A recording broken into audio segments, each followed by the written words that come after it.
Welcome back. A restaurant in Ontario was unintentionally turned into a drive-through last month, leaving two diners very lucky to walk away. Now, the patrons had no idea what was coming. A car, wow, comes smashing through the window. That vehicle carries a man across the room, throws him like a doll. He is seen afterwards walking and standing. He escaped major injury. Police say an 85-year-old woman was driving. She was not injured and was found not to be impaired. All right, one of the men in the video, Blair Robertson, he is checking in with us now from Portland, Oregon. Blair, how are you? Hey, Marilla, I'm alive, so that's how I look at things. It's good to be alive. I'm injured and sort of battered and bruised from the chin down, but I'm just happy to be alive. So you were sitting pretty much right at the window?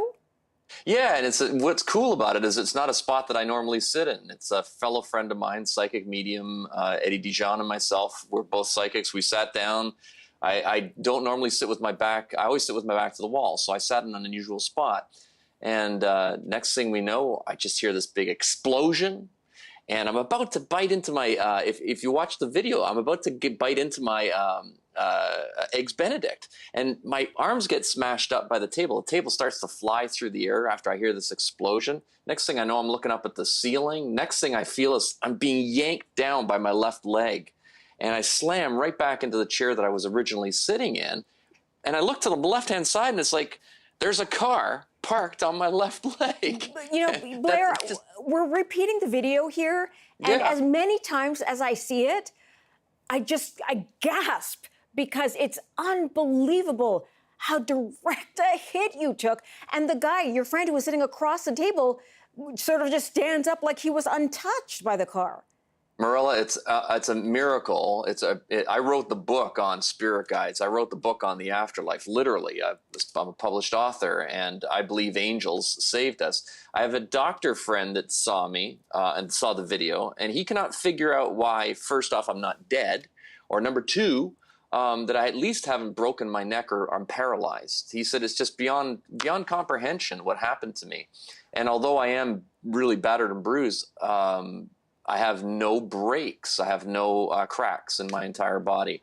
I mean, I am cut and got abrasions all through my body. I've got a damaged rotator cuff where you see my right shoulder smashing up against that half wall.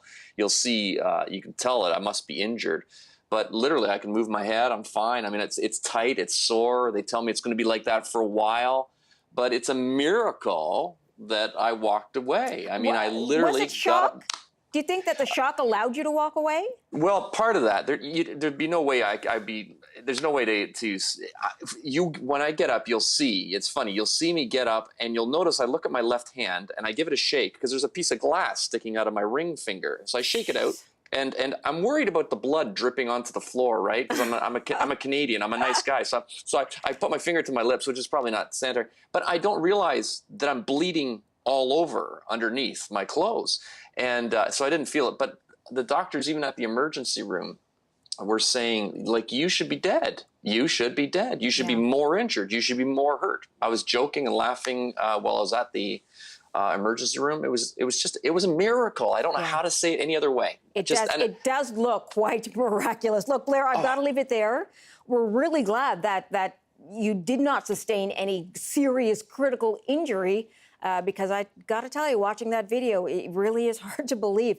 Thanks for joining us and sharing your experience with us. Thanks very much. And one last thing, I did not predict that was going to happen. Thanks very much. I wasn't going to ask, but thanks, Blair. Have a good day.